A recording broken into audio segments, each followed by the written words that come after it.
அனைவருக்கும் வணக்கம். பாண்டியன் சீரியல் இன்றைக்கி என்ன ப்ரோமோ நினச்சின்னு சொல்லி பார்க்கலாம். கதிர் செந்தில் 2 பேருமே மேடை மேலே ஏறி என்ன இந்த பூ அப்படி பண்ணுங்க, அந்த பூ அப்படி பண்ணுங்க அப்படின்னு சொல்லி ஸ்டேஜ் டெக்கரேஷன் நடந்துக்கிற இடத்துல வந்து அப்படி இப்படின்னு சொல்கிறாங்க. சரிப்பா சரிப்பா அப்படின்ட்டு எல்லாம் பண்ணிகிட்டு இருக்காங்க. எல்லாமே ஒரு வழி நல்லபடியாக முடிஞ்சிச்சுலடா அப்படின்னு. ஆனால் நம்ம வந்து சரவணியா கல்யாணத்துக்கு வந்து அன்புடன் வரவேற்கும்னு சொல்லி மருமகள் மகைமகர்கள்னு சொல்லி நம்ம போட்டிருந்தோம் பார்த்தீங்களா? அந்த மாதிரி நம்ம 3 பேரோட ஃபோட்டோ போட்டு அன்புடன் வரவேற்கும் மருமகன்கள் அப்படின்னு சொல்லி ஃபோட்டோ போட்டிருக்கணும்ல அப்படிங்கிறாங்க. ஆமாடா, அந்த ஏவும் இல்லாமல் போச்சே பாரு. சரி, என் ஃப்ரெண்டு ஒருத்தன் வந்து ஃப்ளெக்ஸ் வைக்கிற வேலை தான் பார்த்துட்டு இருக்கான், அவன்கிட்ட வேணால் கேட்கட்டுமா அப்படிங்கிறாங்க. எப்படின்னா பண்ண முடியும், அப்படின்னா அதுக்கு டிசைன் ஒர்க் பண்ணணுமே. ஸோ அதனால் உடனேலாம் பண்ண முடியாது. அதேமாரி டிசைன் ஒர்க் போட்டு பேனர் வேணால் கொண்டு வந்துடலாம். ஆனால் அதுக்கு கட் அவுட் மாதிரி கட்டி நம்ம வந்து வைக்கணும்ல. அது இந்த சமயத்துலலாம் வைக்க முடியாது, டைம் இல்லை. வேணால் நம்ம 3 பேர் கையில் பிடிச்சி வேணால் நிற்கலாம், ஓகேவா அப்படின்னு சொல்லி கதிர் கிண்டல் பண்ணுறாரு. ஆமாடா, அதுவும் சரிதான்டா நீ சொல்கிறது, முன்ன கூட நம்ம யோசிக்காமல் போயிட்டுமே இந்த யோசனையை அப்படிங்கிறாங்க. சரி ஓகே அப்படின்ட்டு இவங்க பேசிட்டு இருக்கும்போது ராஜியும் மீனாவும் மேலே ஏறி வராங்க, மயிலும் பின்னாடியே வராங்க. இந்த பாரு நம்ம வீட்டு ஆட்கள் வந்துட்டாங்களா, ஆளாருக்கு ஒரு கையில் ஒரு தட்டு பூவு என்னென்னமோ வச்சு கொண்டுட்டு வராங்க. வந்து எல்லோரும் வச்சிடறாங்க. வச்சு முடிச்சுட்டு பார்த்தீங்களா எங்களுடைய டெக்கரேஷன் ஒர்க் எப்படி இருக்குது அப்படிங்கிறாங்க. ராஜி வந்துட்டு ஆமாம், என்னமோ நீங்களே உட்காந்து எல்லாத்தையும் டெக்கரேட் பண்ண மாதிரி பேசுகிறீங்க, சும்மா டெக்கரேஷன் பண்ணுறத சும்மா நின்று பார்த்து வேடிக்கை பார்க்குறீங்க அவ்வளோதானே அப்படிங்கிறாங்க. கரெக்டாக கண்டுபிடிச்சிடறாளே வா அப்படின்ட்டு கதிர் சொல்கிறாரு. மீனா வந்துட்டு ஆமாப்பா, இருந்தாலும் நாங்கள் உட்காந்து நின்று அதெல்லாம் பார்த்து கரெக்ஷன் பண்ணிகிட்டு இருக்கோம்ல அப்படிங்கிறாங்க. ஆமாம்மா, அது ஒன்றும் அப்படி ஒன்றும் அவ்வளோ கஷ்டமான வேலைலாம் கிடையாது அப்படின்ட்டு மீனாவும் கிண்டல் பண்ணுறாங்க. மை இருந்துட்டு ஏன் நின்று பார்த்து அதை கரெக்ஷன் பண்ணணும்னா அதுவும் ஒரு வேலை தானே, அதை பண்ணுறாங்களே தம்பி 2 பேரும் அப்படிங்கிறாங்க. அதான் அப்படி சொல்லுங்கள் நீங்கள் அப்படின்ட்டு செந்தில் சொல்கிறாரு. சரி மாமா மற்றவங்களாம் கிளம்பிட்டாங்களா கேட்டிங்களா அப்படிங்கிறாங்க. அதெல்லாம் கிளம்பிட்டாங்க, வந்துகிட்டு இருக்காங்களாம் அப்படிங்கிறாங்க. சரி பொண்ணு வீட்டுக்காரங்க கிளம்பிட்டாங்களா அதை கேட்டிங்களா மீனா கேட்குறாங்க. ஏன் மீனா ஏன் இப்படி சொல்கிறேன்னு. இல்லைங்க, போன வட்டமே கொஞ்சம் பயமாக இருந்துச்சு, அதுக்காக தானே. அதெல்லாம் வந்துடுவாங்க மீனா, அதுக்காக பொண்ணு வீட்டுக்காரங்கள்ட்ட உங்கள் பொண்ணுக்கு கல்யாணம் வாங்க வாங்கன்னு சொல்லிகிட்டே இருக்க முடியும், அதெல்லாம் கரெக்டாக டயத்துக்கு வந்துடுவாங்கன்னு. சரிங்க அப்போ சரி தான் ஓகே அப்படின்ட்டு எல்லாத்தையும் எடுத்து வச்சிடுறாங்க. அடுத்த ரிசப்ஷனுக்கு வந்து வேறு லேடிஸ் நிற்கிறாங்க. ஐயோ பாருங்கள், சொந்தக்காரங்களும் வர ஆரம்பிச்சாங்க, போய் ரிசப்ஷன் போய் யாராவது நின்று வரவேற்கணும்னு. இந்த நான் போகிறேன் அப்படின்ட்டு ராஜின்னு சொல்கிறாங்க. கரெக்டாக கதிர் அதே அட் அ டைமில் நான் போகிறேன் அப்படிங்கிறாங்க. சரி அப்போ நீ போ அப்படிங்கிறாங்க. இல்லை நீ போ அப்படின்னு சொல்லி இவங்க சொல்கிறாங்க.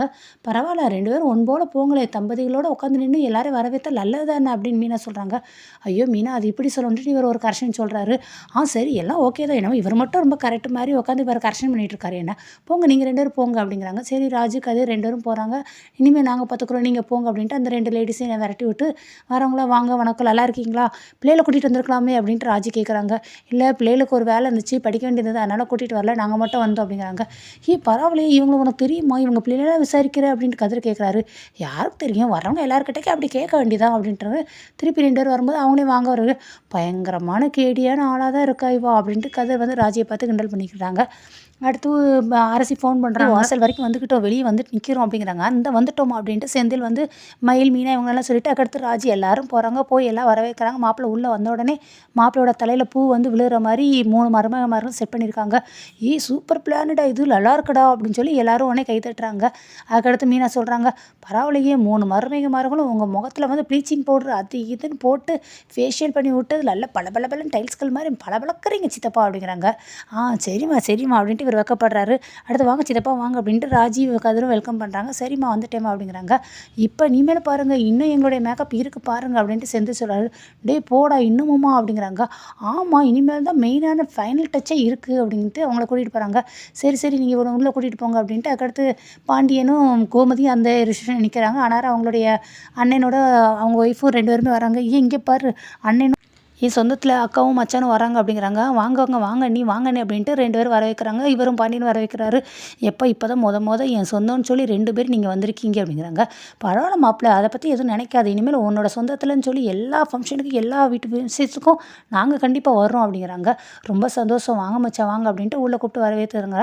அதுக்கடுத்து அரசி வர்றாங்க. அத்தையே வாங்க அத்தையே எப்படி இருக்கீங்க அப்படின்ட்டு அவங்கள பார்த்து பேசவும், நல்லா இருக்கேம்மா, நீ என்னம்மா படிப்பை முடிச்சிட்டியா அப்படிங்கிறாங்க.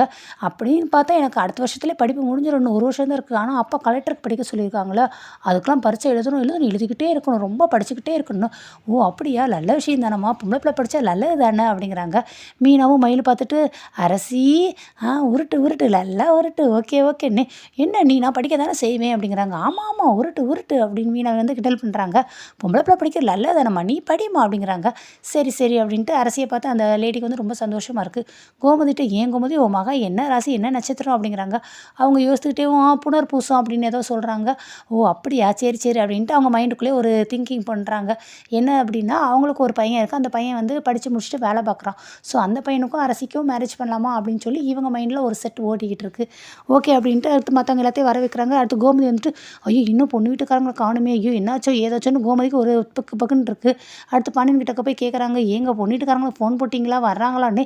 என்ன கோமதி நீ மற்ற வேலையை போய் பாரு, அதெல்லாம் வந்துருவாங்க அப்படிங்கிறாங்க. இல்லை இருந்தாலும் அப்படின்னு சொல்லிட்டு பக்கத்தில் அவங்க அண்ணன் வேறு இருந்துட்டு, ஏம்மா தங்கச்சி அதுக்கெல்லாம் பயப்படுற, வந்துருவாங்கம்மா. இல்லைண்ணே இதுக்கு முன்னாடி நான் என்ன நடந்துச்சுங்கிறது உங்களுக்கு தெரியாதுன்னு. இல்லை இப்போ தான் மாப்பிள்ளை சொன்னார், அதெல்லாம் ஒன்றும் பயப்படாத வந்துருவாங்க அப்படிங்கிறாங்க. சரி இவரை நம்பிட்டு இருந்தால் ஒன்றும் நாளைக்கு ஆகாது. சரவணா இங்கே வாடா அப்படின்ட்டு சரவணா கூப்பிட்றாங்க. என்னம்மா அப்படிங்கிறாங்க. உங்கள் அப்பா ஃபோன் போட சொன்னால் யோசிக்கிறாங்கடா, உனக்கு பொண்ணோட அப்பா நம்பர் இருக்குல்ல, நீ உங்கள் அப்பா அவங்களுக்கு ஃபோன் போட்டு கேளு அப்படிங்கிறாங்க. ஃபோன் போடுறாங்க. நான் சரவணன் பேசுகிறேன், மாப்பிள்ளையோட மருமகன். பொண்ணுக்கு வந்து முகூர்த்த நேரமாச்சு, ஸோ பொண்ணு இன்னும் கூட்டிகிட்டு வரல, நீங்கள் என்னாச்சு அப்படிங்க.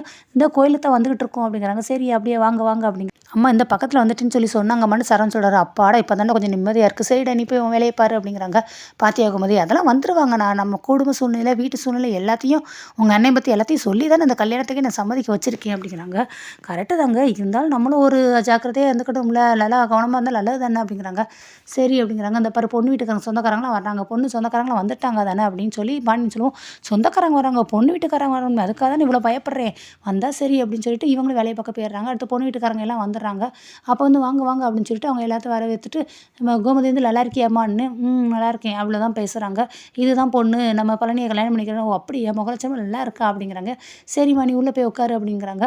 இல்லை இதுக்கு முன்னாடி நாங்கள் கல்யாணம்லாம் ரெடி பண்ணிட்டோம் அப்படின்னா பெரிய தடப்படலாம் மண்டபம் பிடிச்சி பண்ணுவோம், ஆனால் இது அவசரமாக பண்ணதுனால கோயில் வச்சு பண்ணுறோம் சிம்பிளாக என்ன அப்படின்னு சொல்லி பாண்டியன் பேசவும், பொண்ணோட அப்பா வந்துட்டு ஆமாம் ஆமாம் அப்படின்னு சொல்லிட்டு சரி வாங்க நம்ம உள்ளே போட்டு அவர் போயிடுறாரு.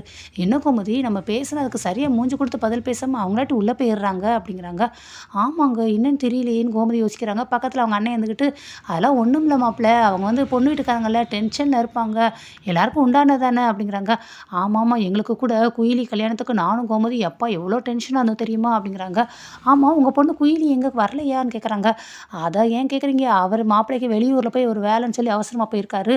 இந்த பிள்ளையாவது கல்யாணத்துக்கு வரக்கூடாது, இந்த பிள்ளையும் போய் வெளியூரில் அவர் கூட போய் உட்காந்துக்கிடுச்சு, ஸோ இந்த பிள்ளையும் கல்யாணத்துக்கு வரலை அப்படிங்கிறாங்க. ஓ அப்படியா, சரி சரி ஓகே அப்படிங்கிறாங்க. சரி நீங்கள் போய் உங்கள் வேலையை பாருங்கள் அப்படிங்கிறாங்க. சரி பார்க்கலாம்.